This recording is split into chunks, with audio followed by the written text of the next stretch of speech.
Hello dear friends, स्वागत है आप सभी का कूटनीति के एपिसोड नंबर 2 में।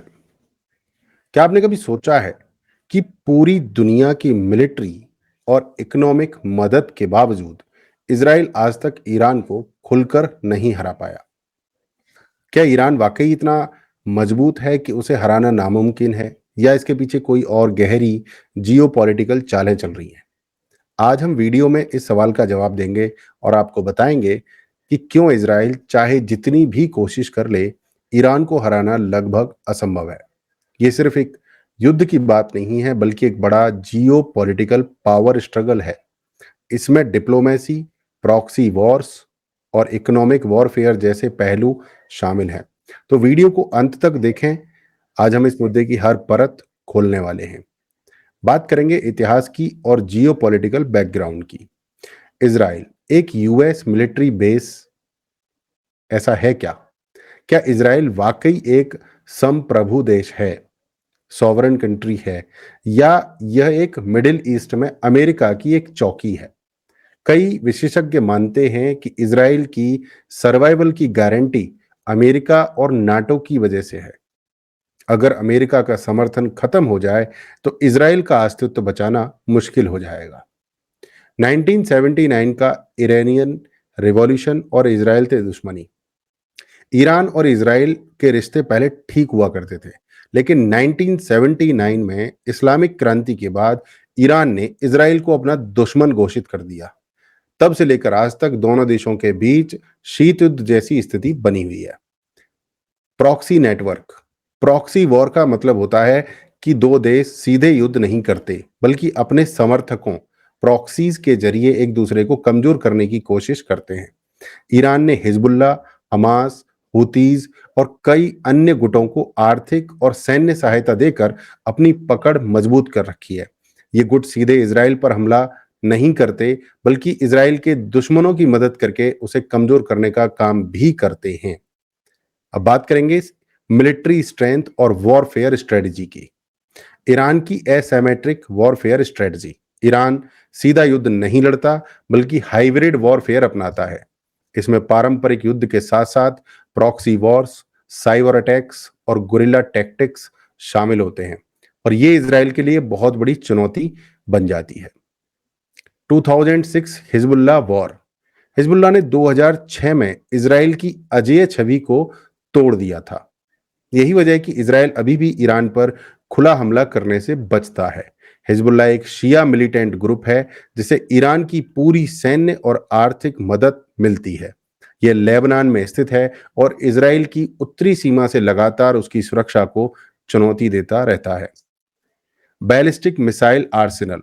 ईरान के पास दुनिया का सबसे बड़ा मिसाइल आर्सेनल है, जिसमें साहब और खैबर शेखन जैसे एडवांस्ड मिसाइल शामिल हैं, जो इजराइल तक पहुंच सकते हैं। इजराइल के लिए ये एक एग्जिस्टेंशियल थ्रेट है। ईरान की साइबर वॉरफेयर स्ट्रेंथ। इजराइल और ईरान के बीच साइबर अटैक्स आम हो गए हैं। स्टक्सनेट वायरस का उदाहरण लें, जिसने ईरान के न्यूक्लियर प्रोग्राम को नुकसान पहुंचाया था। ईरान भी लगातार इजराइल की क्रिटिकल इंफ्रास्ट्रक्चर पर साइबर अटैक्स करता रहता है। अब बात करेंगे इकोनॉमिक और डिप्लोमेटिक चैलेंजेस की। इकोनॉमिक सैंक्शंस को सरवाइव करना। सैंक्शंस यानी आर्थिक प्रतिबंध। अमेरिका और पश्चिमी देशों ने ईरान पर कई प्रतिबंध लगाए ताकि उसकी अर्थव्यवस्था कमजोर हो जाए और वो अपने परमाणु कार्यक्रम को रोक दे। लेकिन ईरान ने इसका समाधान निकाल लिया है। वो रशिया और चाइना से व्यापार करता है और ब्लैक मार्केट का इस्तेमाल भी करता है, और क्रिप्टो करेंसी के जरिए लेन देन भी करता है। रशिया और चाइना का पूरा समर्थन ईरान को प्राप्त है। ईरान को रशिया और चाइना जैसे बड़े देशों का समर्थन प्राप्त है।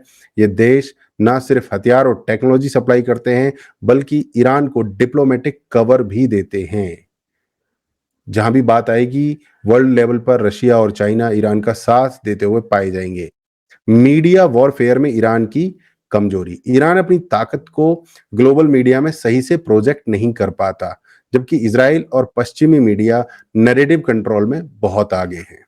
अब बात करते हैं हाइपोथेटिकल सिनेरियो की। अगर इजराइल ईरान पर हमला करता है तो क्या होगा? Air strikes versus ground invasion. Israel के पास सिर्फ दो ऑप्शंस हैं, या तो एयर स्ट्राइक से ईरान के न्यूक्लियर और मिलिट्री साइट्स को खत्म कर दे या फिर डायरेक्ट इन्वेजन करे। लेकिन दोनों ही ऑप्शंस बहुत रिस्की हैं।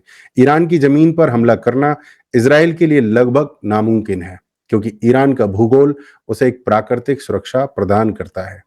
ईरान की रिटेलिएशन कैपेबिलिटी की बात करें, अगर इजराइल ईरान पर हमला करता है तो ईरान के प्रॉक्सी ग्रुप्स एक्टिव हो जाएंगे। हिजबुल्लाह, हमास, हूतीज इजराइल पर भारी हमला करना शुरू कर देंगे, जैसा कि वो हमेशा करते हैं। अब बात करते हैं स्ट्रेट ऑफ हॉर्मुज की। ईरान का सबसे बड़ा हथियार, अगर ईरान पर हमला हुआ तो स्ट्रेट ऑफ हॉर्मुज बंद कर सकता है, जिससे पूरी दुनिया की ऑयल सप्लाई ठप हो जाएगी। हालांकि कुछ देश इसका ऑल्टरनेटिव ढूंढ रहे हैं, रास्ता बदल रहे हैं, परंतु अभी बहुत बड़ा संकट आ सकता है। अमेरिका भी बहुत ज्यादा कंफ्यूज रहता है। अमेरिका की भी कंफ्यूजन इस मामले में है। अमेरिका खुद इस कॉन्फ्लिक्ट में पूरी तरह से घुसना नहीं चाहता, क्योंकि इससे पूरी दुनिया में केओस क्रिएट हो जाएगा।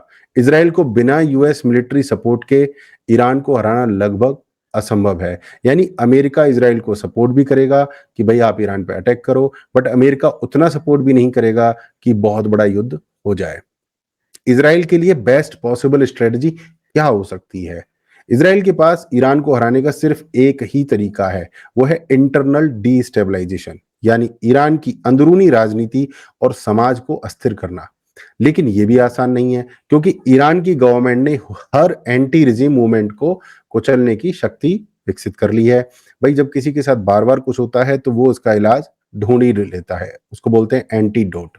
इसलिए इसराइल के लिए ईरान को हराना एक दूर का सपना ही रहेगा, जब तक कि कोई बहुत बड़ी जियोपॉलिटिकल शिफ्ट ना हो।